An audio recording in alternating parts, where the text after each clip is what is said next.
The flight attendant woke me up and she's like, hey, we're, in a code yellow emergency landing. Kenny Pickett, I think he's going to have a great career. Kenny Pickett, quarterback. We're about to make you a Pittsburgh Steeler, brother. Pittsburgh Steelers is the holy grail landing spots. I just want to fall into that greatness line. It's a well-oiled machine. Heinz Field was my home for 5 years. Comfortable playing there. And here comes Kenny Pickett. It'll be the rookie making his first appearance.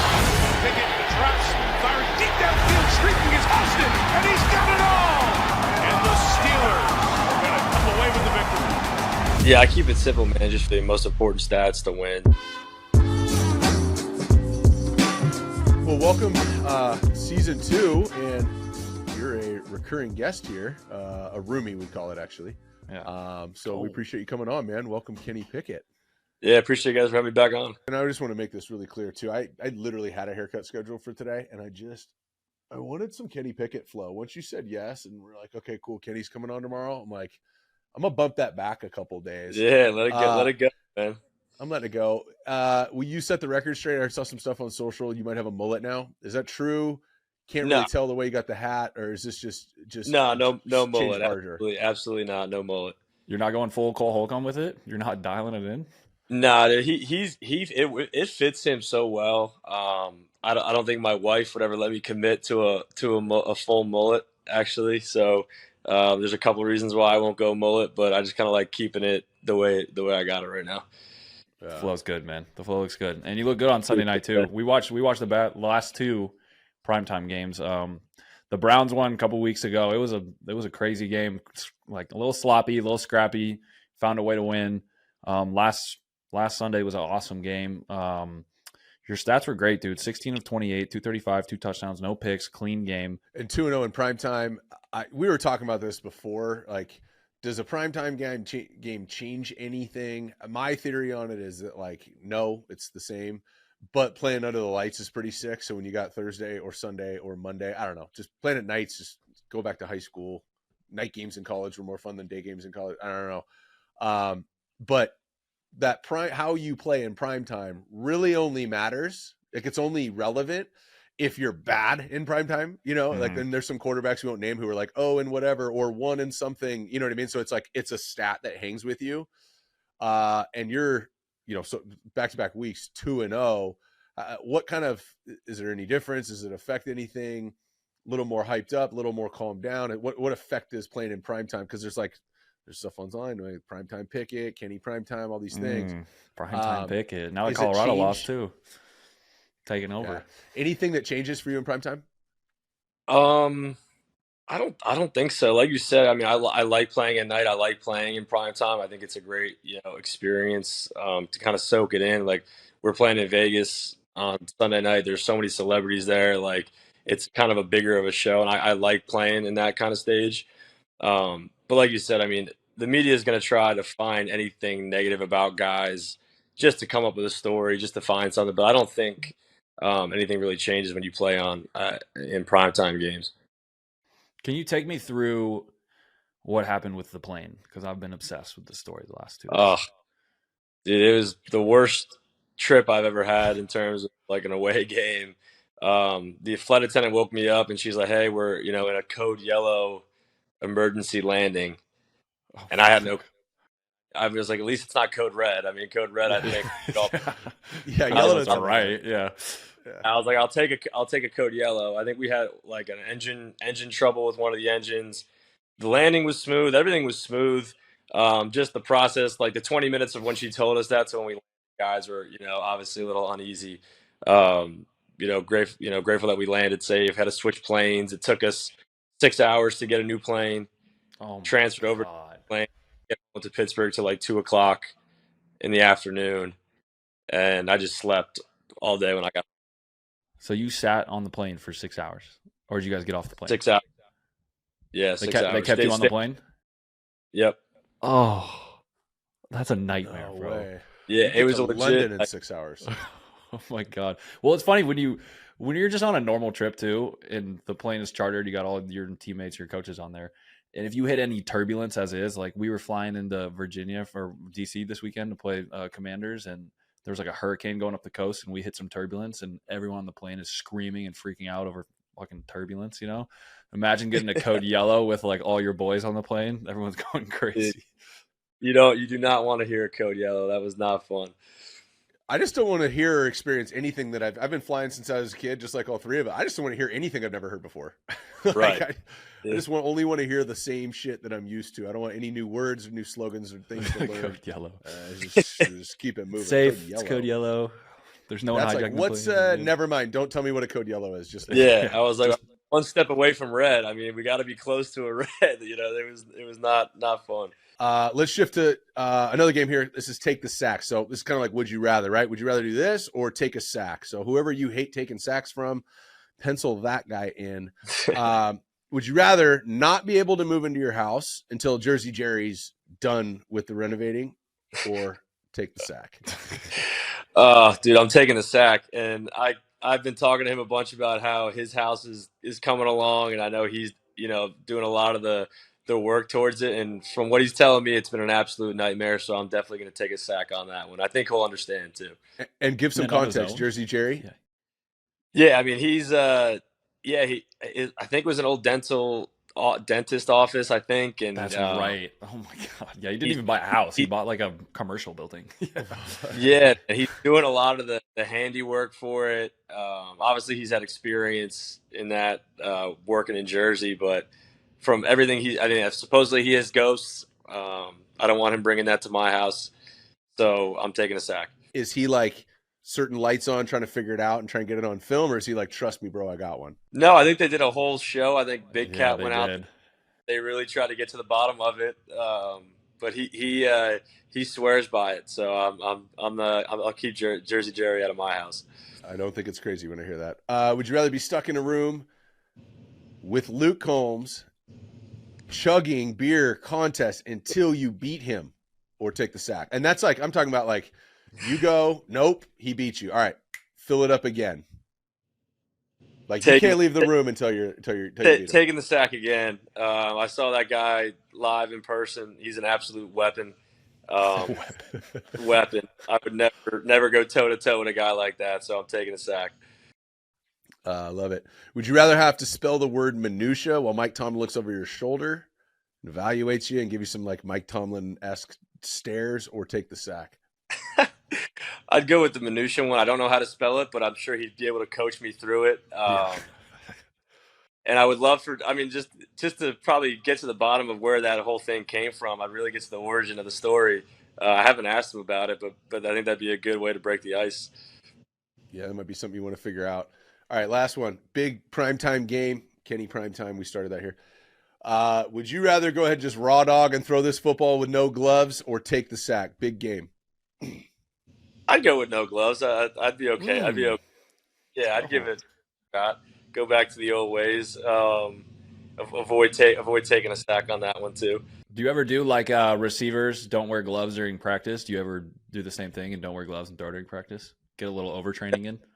If it's raining, I just rock the leather ones. I wear the leather ones are nice, dude. Yeah, man. So I go with both. It's crazy too. I think we talked about gloves last time you were on, but like, you can't buy leather football gloves. The only place you can get them is in an NFL locker room. They're not available at Dick's. They're not available online. Like they used to be. That's the only place you can get them. They're missing out on some sales. I gotta talk to them. I feel like a lot of kids would wear them. I mean, they're great gloves. Yeah, we'll talk offline about that. I got something brewing for you. All right, I want to talk to you about Matt Canada. There was a couple reports that came out this week about Matt Canada getting into a new role in the offense, being more involved with you. I know there's been criticism from the outside. I know just from being on the inside, you don't listen to it. You put your head down, you move on. What if there is any new role? What is his new role in the offense, and is he working with you more? No, there's no. I mean, Coach T came out and addressed that today. I didn't know about that until someone brought it up to me. I don't know where that info came from. That's definitely false. We're meeting. We're doing our same routine. We may be meeting a little bit more. Coach Sullivan is still like my quarterback coach, and we spent a ton of time together. I spent a ton of time together with Coach Canada, like we always have been. So I don't think anything really changed drastically. Not sure where that came from, but we're all collectively working together. Obviously, didn't have a great week one, but it's steadily getting better.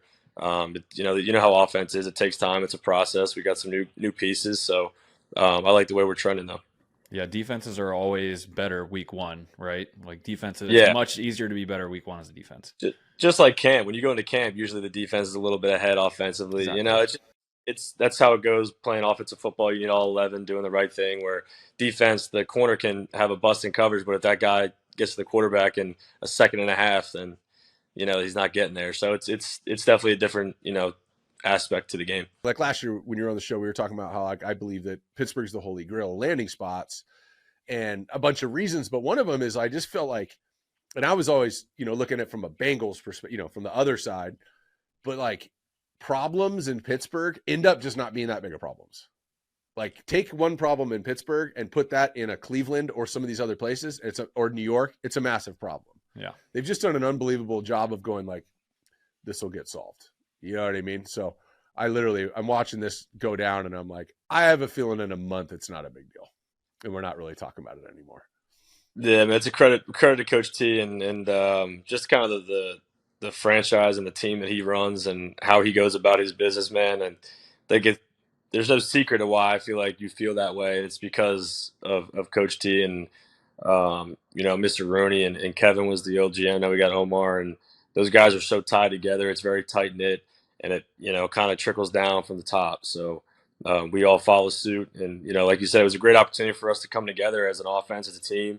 We're all human. Everyone wants to win. We're all in this thing together. So it's been awesome to bounce back after week one, get two good wins, and have another opportunity on the road now coming up. All right, we're gonna play a game with you quick since you're a recurring guest. This is something me and Jordan always play. We play Throw It Deep or Check It Down. We're gonna go storylines around the league, and if you're with it, you're gonna throw it deep like you threw the post to Calvin Austin the other day, and if you're not, you're gonna check it down. All right. So first one we got Josh Dobbs and the Cardinals beating the Cowboys is actually a bigger story than Taylor Swift going to the Chiefs game. Are you throwing it deep or checking it down?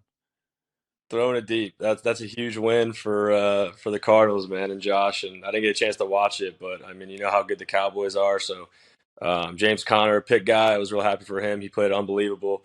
So definitely throwing it deep there. Yeah, and that wasn't like I did watch that game, not like a ball bounced the wrong way, tip pick six. They just got beat.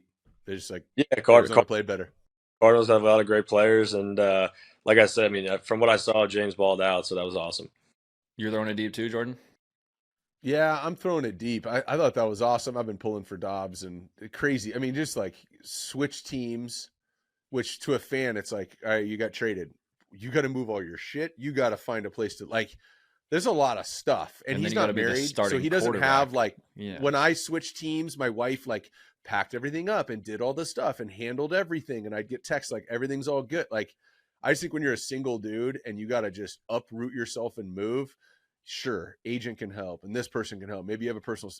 It's just a lot of stuff, and oh by the way, you're gonna start week one, so I'm just fired up watching. I've known Dobbs since high school, but I'm just fired up watching Josh just play good in a tough situation, and to get that win, it kind of almost like in that situation, it kind of doesn't matter what happens the next 2 weeks. I know he's a competitor, wants to win, but you get that win, buy yourself some grace. So I was pumped to see it. Yeah, I'm throwing it deep.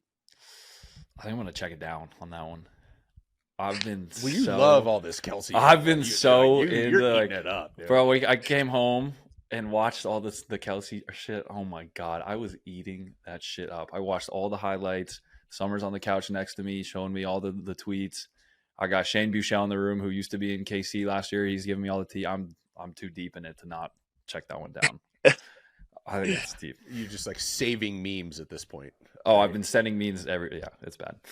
All right, we're going to move on to the next one. You're a Pitt guy. Dan Marino is also a Pitt guy. Do you think Dan Marino is the best quarterback to never win a Super Bowl? Throwing it deep or checking it down? Let me throw you some names here. Randall Cunningham, Warren Moon, Jim Kelly, Donovan McNabb, Michael Vick, Matt Ryan, Cam Newton, Dan Fouts, Fran Tarkenton. There's some names on this list.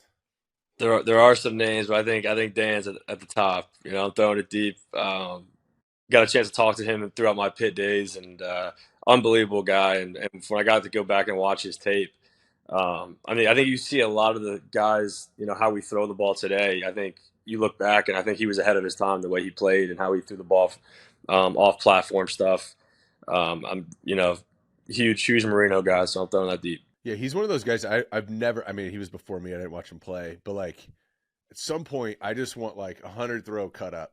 And I just want to like look at it, see what he did. I'm sure the footwork, he's probably taking 9 steps from gun, you know what I mean? And bouncing back like pedal. Yeah. Yeah. Big back pedal, hop into it. Stuff that, the game's evolved, but you can't deny just the way that thing came out of his hands. So one of these days I want to like do a deep dive study just because I'm interested in it. He said he would throw for like 6,500 yards in the league today. That's easy for him to say now, but they've been posting some of his highlights recently for some reason, and he was diming people up back in the day. But they were also running spot drop cover 2 where the mic didn't run through the middle of the field back in the day. They were also playing on turf and teeing off on quarterback. So like I might take the over on that 6,500 just true. Because I mean, look at what Tua's doing right now. You know what I mean? In the same uniform. And it's protected. It's not like it's not violent and dangerous, but I don't know. I might take the over on that just to be controversial, but I'm going to check it down. Can you imagine going to 4 Super Bowls and losing all 4? Mm-hmm. Like, you know how hard it is to get to the AFC title game? You know how hard it is to win a playoff game? You go to 4 Super Bowls, that's just bananas. So I did end up having some friends that like were big Jim Kelly fans, and I was exposed to him at a young age, but I like it. What do you got, Kyle? I'm going to throw it deep. I just think seeing all those clips recently of Dan Marino and the way he threw it and just the undefeated season too, I'm throwing it deep on that one. I got to go with you, Kenny. This next you've been around him too. Hold on. You've been around Dan too. Can you imagine that guy in the 80s in Miami with no camera, like with nothing? You know what I mean? Like that must have been wild. Just having that success, having that stardom in that city. Yeah. With with limited repercussions for your actions. I just can't imagine like the stories his boy has. Kyle and I went on a golf trip a couple years ago with Favre, went to Mississippi and played a couple courses, and just listening to Favre's stories from his high school buddies who were there for the whole thing. Like I'm listening to them talk. Dude, I'm sure Marino's got some freaking stories from Miami. I got to get with him on the golf course and hear some stories. All right, next one, another Pitt question for you, Kenny. This is good because I think this is something that you need to do. The Pitt needs their alumni millionaires like Kenny Pickett and Aaron Donald to start an NIL collective so you can get your recruiting up. Are you going to throw that deep or check it down? Throw that deep, man. They already have one. They already have one. I've done some things with them. So I'm kind of I've already thrown it deep. So I'm enjoying being a part of that. It's crazy how the game's changing for college. I don't know what it's going to look like in 5 years. It's already changed so much since I've been in it, and it's wild. But love Pitt and want to do everything I can to help support them. What have you been doing to help them out? They've been doing some like giveaways, and they're starting to found like a fund where like you can sign up for a membership, and all the proceeds are going to go to the NIL fund, and it's like exclusive content for fans. They're doing some cool things, and I think there's some more things in the future they want to do. But they're just starting out right now with that stuff. Yeah, I think right now the current state of college football is it's unrestricted free agency with no cap and no trade deadline. So you're either coming with a bag and you're going to compete, or you're going to be a place where somebody comes, balls out for 1 year, and dips and goes and makes money. And my alma mater, UTEP's facing the same issues. Houston, where Kyle went, the same thing. So yeah, I'm throwing that deep too. I love that, man. That's tough, man. UTEP. What is it like? What does a school like UTEP or a small school do like that to even compete now? Especially when you got schools like Colorado who are just raking in the dough, and all the big time schools are going to these big conferences. Like, what does a small school even do? I don't know. I mean, you're coming with zero. You know what I mean? It's not. You're not coming with like $1 million less. You're coming with nothing, and so you got to sell a different thing. You have to sell opportunity. You have to sell a chance to come here and go. But it's crazy. College coaches have to recruit high school. They have to recruit the portal, and then they have to recruit their own players to stay. Yeah. Pass. Major pass. Kyle, you want to get to QB to QB?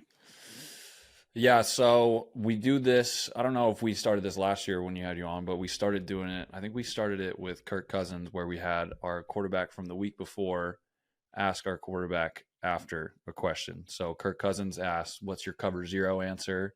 What's your favorite cover zero answer right now? He asked it. Next week we had Ryan Fitzpatrick on. Ryan Fitzpatrick could care less about cover 0. He was fucking drinking beers, but he gave a great answer because all those days versus Miami and New England. So we had Baker on last time. He said, we also had somebody say, would you rather have fingers for toes or toes for fingers? So this could also have nothing to do with football. Yeah. That was an XFL guy. So we just banned XFL guys from now on from the show after that. Not anymore. Shout out. Yeah. But Baker's question to you was, what's one thing that you have to eat on game day or the night before game day? Since college, I've been a pasta with red sauce guy and chicken. Even a 1 a.m. or a 1 p.m. game? Like you're eating that at 9 a.m. in the morning? Yeah, they have that same meal there, and ever since college, they do. I've been rolling with that, man. I heavily judge guys who eat that. That's disgusting. I know. You got to think after that meal, it's like 4 hours kickoff. You don't eat until 5 unless you have to eat at halftime. Like, you know what? I might as well go for it now, and I always feel good during a game. Like I like playing on an empty stomach. By the time the game comes around, I feel light, so I feel good to go. Good for you. What do you eat, Kyle? Well, I used to fast. I used to have like a weird thing, like I couldn't have any food in my stomach during the game because I feel I would get nauseous. And it's actually Josh does the same thing because he throws up before the games. Kyle, but then Josh doesn't eat and then throws up, so that one just blows my mind. Yeah, that's just stupid. He threw up at halftime last game too. He was feeling real dangerous. Threw up before the game and at halftime. But what has happened since I'm like not usually playing the backup, or especially if I'm inactive, I'll go in, I'll get the Uncrustables at halftime. But they have like the thick Uncrustables, like the 600 calorie ones, and depending on how I'm feeling, I might crush like 3 of those at halftime. And then I'll just go out, and especially if it's a cold game, you get the heated bench. You go and sit on the heated bench after when the defense is on the field, and you just kind of doze away at the bench, bro. It's an issue. All right, we're going to do a teach tape with you, Kenny. We did teach tape with you last time. You were probably one of my favorite on teach tape because you're just great at breaking it down, and it was just fun to watch you ball out. You balled out in the preseason, and we saw you this year in preseason, and you guys destroyed us in preseason this year. You look different this year. It was fun to watch you. But we're going to pull up this play versus the Raiders. All right, this is your big touchdown to Calvin Austin. Take us through the play, everything. It looks I'm going to let you go through it, but take me through what you're thinking, what defense they're running. It looks like running super specific defense to who you have on the field here too. It was, one high man look with that safety, really doubling George. Watching the tape off last year when we had Deontay healthy, we had I don't know what you guys we call it double the stars. It's just a man with man technique, and they just double up 2 guys with 2 safeties who they feel like we're trying to get the ball to. So without Deontay, we felt like they were just going to double George and then have somebody either rush the 5th or kind of have him as a whole player, like a wrap player underneath. So we brought Allen in motion, saw that it was man, saw that safety over top of George, and with that outside technique with the corner on Calvin, was counting on him just kind of slipping inside. It's a post ball. He did a really good job of keeping it high and then letting me throw him flat. The safety ended up staying over George on his curl route. Backside, and never really had a look like this. Had a quarters look and on this a play like this in a different formation. I didn't let it fly to George. Told myself if I get a look to take that post again, I'm going to take it. So it was awesome to get it last week. Yeah, it was the right time, man. Down 7-0, 3rd and 7, your own 28. In the first quarter, this was huge, man. Yeah, think about it. You were watching the Bills tape because we played them the week before, right? And 24, who's a savvy vet, I don't think he played press against us one time all game. You probably noticed that. He was playing 10 yards off, and especially at the end of the game, he looked like we were beating him bad, so he didn't even look like he wanted to be a part of the game. But you get 19, Calvin Austin, who's like, what does he run, like a 4.35? He gets one step on him, and he's gone. I'm sure once you saw him pressed, you were licking your chops too. Yeah, it was the press and the safety, really shading George heavy, which, just kind of gave me the green light to light up the post. Yeah, you say you never get a look like that in practice. Double the star is always a weird look because you got to kind of confirm that safety isn't going back to play the middle of the field.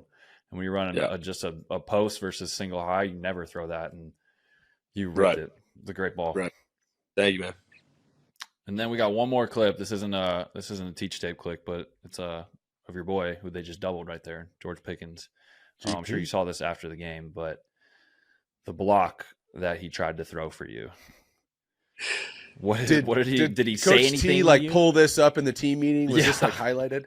Well, we'll have the team meeting tomorrow. But someone showed me it after the game when we were getting onto the plane, and George is right behind me. He's like, "Yeah, like I was trying to block." I mean, dude, I appreciate the effort. I think he saw him last second. He jumped back. He knows whenever those guys are behind me for something, they reverse field. I always try and throw a block, so I know he was trying to return the favor. But I appreciate the effort from my boy, and I'll return the favor if I can ever get out ahead of him, which he's a lot faster than me. I'd have to run pretty fast. I mean, this is a weird block. This is a weird play. I'm saying it. I've known George since he was in high school. He was one of the receivers on my Elite 11 like opening team, going way back. Bo Nix was the quarterback. He was the wide. He was on Cam 7 on team growing up. Different bird. You know what I mean? I was working with both quarterbacks at Georgia too. Had him there. Different bird. Like harmless, like. But from a potential standpoint, I also feel like I think George is in a position right now to, like, in a year or two or sooner, we're sitting here going, or more or less, not us, other receivers in the league are going, that's the guy right there. Am I over exaggerating that? Like, how special is George Pickens? And you see it in practice where fans don't see it. Yeah, man, he has the ability to be everything that he could desire to be. I mean, he could be a Hall of Fame type talent. Like he just has that. The things you can't teach, he does naturally.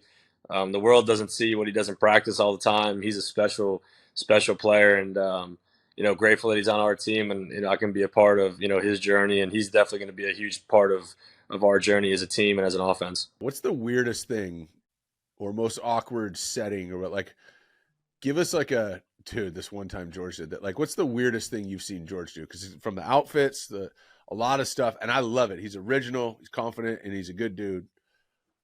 But he's a different bird. What's the funniest or weirdest thing you've experienced with George? He has. Oh, we were at camp, and he like mixed buffalo sauce, like something else with like a steak. And I was like, and he's like, "Oh yeah, like, they didn't put this on this. Like I just made this up." I was like, "Dude, I know that. There's no way they put all this like different sauce, like steak." His food selections and like all the sauces he adds for sure. From what I've seen, man, he likes to mix it up. Definitely unique in his sauces that he puts on stuff. What about his gear? Is he dressed like a lot of swaggy NFL football players, or does he have just like outfit wise? I just gotta think there's some sort of creative outlet for him, because I played with like Martellus Bennett, some dudes who are different birds and great dudes, great teammates. He dresses. I like. He's got good style. GP. He always rocks like he got Pitt cleats, so he'll rock like some blue Pitt cleats at practice, which I always appreciate. He'll rock some Georgia stuff, like red laces on his cleats sometimes, which I think is pretty cool. His visor's sick. He's got like one of those like sunglass looking visors. I think those are pretty sweet. Yeah. Besides that, no, I don't think there's anything crazy. He's pretty dialed in with his outfits. How's it been with him? I play with Steph Diggs here. So Steph is one of the best receivers in the league. He's also got that number one receiver personality where he wants the ball. I've seen it a little on the sidelines with George this year. I think it was in the first game, struggling. He wants the ball, but all great number ones want the ball, right? You played with Chad Jordan. Like he was that way on the sideline. He is animated. Yeah, and T.O., yeah. Yeah, you play with a bunch, like two of the top ever, right? How's it been for you? Just, you're trying to find your way into this offense, into this league, and as a leader on the team. How's it been for you handling that side of it with him? And especially with him too. You guys came in the same year. He's kind of grown into that role too. Yeah, man, it's been great. He's such a smart player. He understands coverages. Like he knows when he's getting doubled. He knows when I'm trying to give him the ball, and sometimes like, listen, if Tay's out, they're going to try and take 14 away. Obviously, it's just kind of the smart thing for defenses to do. We got to move George around and make it hard for them to do that. But every time we come off the field, like we talk to each other on what he sees, what I see, what he thinks could get him open. So it's been great so far, really. He knows coverages really well. He comes back and tells me exactly what he sees, and I go look on the iPad, and that's exactly what happens, which you guys know usually isn't the case sometimes with receivers. They always they're open, but George gets it, man, and it's awesome to have him as my number one guy right now. From year 1 to 2 for you, I think year 1 is a lot about figuring out how to play in the NFL and how to win and how to play clean football. And it's just such a different game than college. And then you get an off season, like you said, to kind of sit back and look at what you did, how you played, look at the offense, get better at it. Year 1 to 2 going into this year, and kind of as it's continuing on, what has your goals been personally? Not like, oh, I want to hit 35 touchdowns, blah, blah, blah. Like what, from a specific, like how you want to execute, what have your goals been going into this year? Yeah, I keep it simple, man. Just find ways to win. I think I don't try to get caught up with anything numerically or stat wise. I think the most important stats to win. So we got a great defense. I got a great quarterback room with Mitch and Mason, and we all talk and we all on the sideline, like we're just kind of just constructing ways to win, as like Coach T would say. Like how do we feel the game's playing out? Like what do I need to do? What do we need to do as an offense? The communication's been great. So that's what's kind of kept me so like locked in. I don't stray away from that, and it's helped me up to this point. I love that that's your approach, is like the barometer for how things are going is wins and losses. There's just so many different ways to win games, and there's just so many opportunities to lose one. Not even as a player, as an offense. And I think that's what I'm seeing out of you guys each week is scoring at the right times. I watched it in Cincinnati last night. You know what I mean? Joe's not super mobile based off of an injury. So, but he still throws 49 balls. So it's like a lot of quick, you know what I mean? It's just like leaning into what it takes to win. And then obviously you need the defense to step up, and your defense is stepping up has been awesome, but there's no guarantee it's going to happen every single week either. Right. So you're responding to it. And, I think that's part of the maturation process of becoming a franchise guy who has sustained success for a long time. Guys at your level, it's not like getting paid is a milestone, but it's not a destination. It's not like I got paid or I made a second contract. No, it's getting awesome at figuring out how to sustain success. And I think it's why I believe what I believe about Pittsburgh and you being the fit is because like your coach knows that, the owner knows that, the GM knows, it's a bunch of people know that from experience. And so it's an incredible opportunity to learn the game that way instead of a coach is on a hot seat and they're pressing and we got to score more points. You know what I mean? It's just a different way to do it. And I think one of the reasons that in your second year, you look so mature and so comfortable, and it's getting very easy to see more sustained success in the future. Appreciate that, man. Yeah, definitely a great spot to be. Well, as we wrap here, man, we already did the 2-minute drill last year when you were on here. We won't have you do it again. Normally after the guest leaves, Kyle and I just take a moment of gratitude. We both share what we're grateful for. So I'll start with Kyle. Kyle, you go first. I'll go second. Kenny, you can think about it, but just take a moment of gratitude, and we'll ask the audience to make sure that they take a second to do the same thing. Kyle, this week, what are you grateful for, man? I got little bro-in-law coming in town this week. Not in-law yet, but kind of in-law. Little bro-in-law coming in town. He's a big Dolphins fan, which is not good, but we played Dolphins this week. He's coming in town. Psyched to see him, psyched to hang out, psyched to see family. It's tough to get family. You're lucky being in Pittsburgh and then staying in Pittsburgh. I'm a West Coast guy, so it's tough to see family this time of year. So stoked to get family out, stoked for another win, another opportunity. I'm hoping our defense can stop Miami this weekend. I love it. Shout out to Jake. Yeah, for me, man, I'm coaching my 5-year-old's kinder flag football team, and then my 7-year-old's first and second grade flag football team. And we're struggling to put up points, and we're struggling to get it out of the huddle. And I'm reminding kids in the huddle, no, offense is our turn to try and score the touchdown. Defense is when it's the other team's. And so for me and what I do for a living, it's been a major step back, very humbling. And I am grateful for a lot of the things and the self-reflection of looking at the sport and the position and all of that through a totally different lens than I have before. I'm grateful for that right now, even though it's super frustrating. Kenny, what do you got, man? What are you grateful for right now? Man, grateful for a lot. Start with my wife, my parents, family, friends, coaches, teammates, all the people that I hold, near and dear to my heart that are still with me on this journey. They're with me in every throw, every win, every loss. They're always there, and they stay consistent. And have a lot of love for them. So huge shout out to all the people in my tight circle. It's been a hell of a ride so far, and can't wait to keep it going. Kenny, I'll just say this, man. You are we've been around a lot of guys, one way or another, kind of been around everybody. You are one of the easiest guys to root for and be a fan of. Know you very little, and just watch every snap, man. Personally, watch every snap you play, fired up, and hoping and praying for a great outcome every Sunday. Thanks a lot for joining us, man. Year 2, you're one of a small group of people that are repeat roomies, and that. we appreciate it, man.